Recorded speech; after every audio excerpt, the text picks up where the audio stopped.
Hi hello నమస్తే welcome to Lakshmi వంటలు. ఈరోజు పాలకూర ఫ్రై ఏ విధంగా చేసుకోవాలని చేసి చూపిస్తాను. ముందుగా పాలకూరని సన్నగా కట్ చేసుకుని వాటర్లో వేసి బాగా కడుక్కోవాలి. ఇసుక లేకుండా ఈ విధంగా కడుక్కుని పక్కన పెట్టుకోవాలి. తర్వాత స్టవ్ మీద పాన్ పెట్టుకుని స్టవ్ ఆన్ చేసి ఆయిల్ వేసుకోవాలి.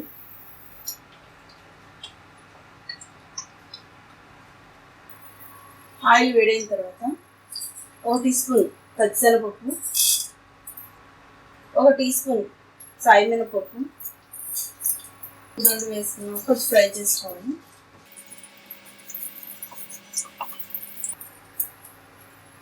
కొంచెం ఫ్రై అయిన తర్వాత ఆవాలు, జీలకర్ర, ఆవాలు 1 స్పూన్, జీలకర్ర 1 స్పూన్ వేసుకొని ఫ్రై చేసుకోవాలి. వెల్లుల్లి 1 స్పూన్, ఎండుమిర్చి 2 వేసుకుని ఫ్రై.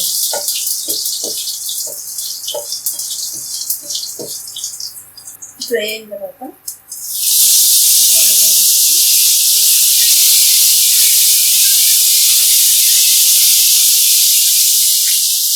ఒక మీడియం సైజ్ ఉల్లిపాయ సన్నగా కట్ చేసుకుని ఈ విధంగా సన్నగా కట్ చేసుకోవాలి. 2 పచ్చిమిర్చి సన్నగా కట్ చేసుకోవాలి.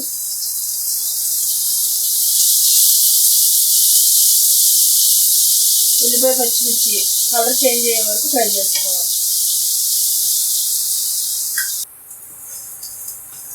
బాగా ఫ్రై అయిపోయిందండి. ముందుగా కడిగి ఉంచుకున్న పాలకూరని వేసుకుని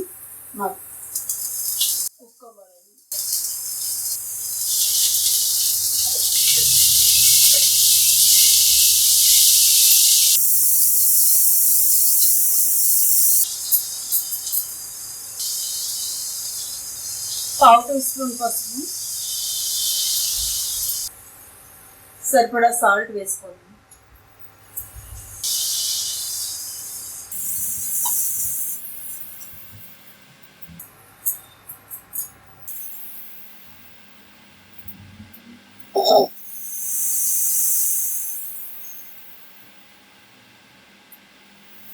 పాలకూర ఫ్రై అయిపోయిందండి. ఇందులో మనం పొడిని వేసుకున్నాం. ఈ పొడిని ఎలా తయారు చేసే వీడియోని లాస్ట్న పెడతానండి. ఫ్రై అయిపోయిన తర్వాత 1 స్పూన్ క్వాంటిటీని బట్టి పొడిని వేసుకుని కలుపుకోవాలండి. నేను దీనికైతే 1 స్పూన్ సరిపోతుందని వేసాను.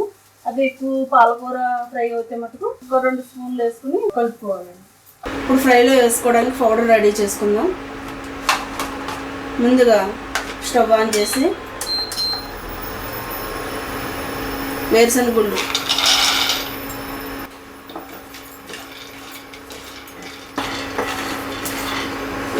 కొద్దిగా ఫ్రై అయిన తర్వాత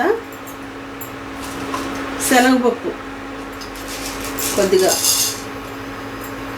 1 స్పూన్ ఉంటుంది. ఇది 1 స్పూన్, పెద్ద స్పూన్తో 1 స్పూన్ శనగపప్పు.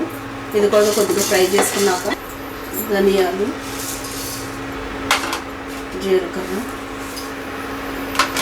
వేసి ఫ్రై చేసుకోవాలి.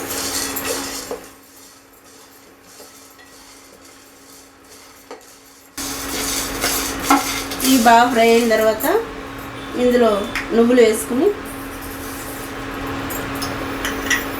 కొద్దిగా చిటపట అనే వరకు ఫ్రై చేసుకోవాలి. ఎండు కొబ్బరి వేసుకోవాలి.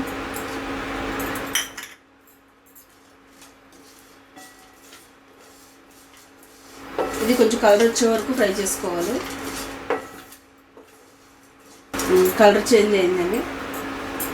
ఇది చల్లారిన తర్వాత గ్రైండ్ చేసుకోవాలి. పక్కన పెట్టుకుందాం.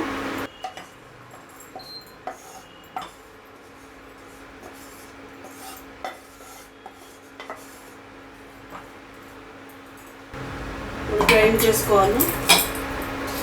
మిక్సీ జార్లో వేసుకుని ఇందులో 1 స్పూన్ కారం, 1/2 స్పూన్ సాల్ట్ ఈ విధంగా వేసుకుని గ్రైండ్ చేసుకోవాలి. మిక్సీ గ్రైండ్ కొట్టేసిన తర్వాత ఇవి ఎల్లుల్లి రెబ్బల్ని కొద్దిగా ఎక్కువ కాకుండా కచ్చాపచ్చాగా గ్రైండ్ చేసుకోవాలి. వెల్లుల్లిపాయ వేసిన తర్వాత కూడా గ్రైండ్ చేస్తాను. ఇప్పుడు పాలకూర ఫ్రై రెడీ అయిపోయిందండి. స్టవ్ ఆఫ్ చేసుకున్నాం. చూసారు కదండి, పాలకూర ఫ్రై ఏ విధంగా చేసుకోవాలని చేసి చూపించాను. ఈ వీడియో మీకు నచ్చినట్టయితే లైక్ చేయండి, మీ ఫ్రెండ్స్ అండ్ ఫ్యామిలీ మెంబర్కి షేర్ చేయండి. మరిన్ని వీడియో గురించి సబ్స్క్రైబ్ చేసుకోండి. పక్కనే ఉన్న బెల్ ఐకాన్ క్లిక్ చేసి నోటిఫికేషన్ యాక్టివేట్ చేసుకోండి.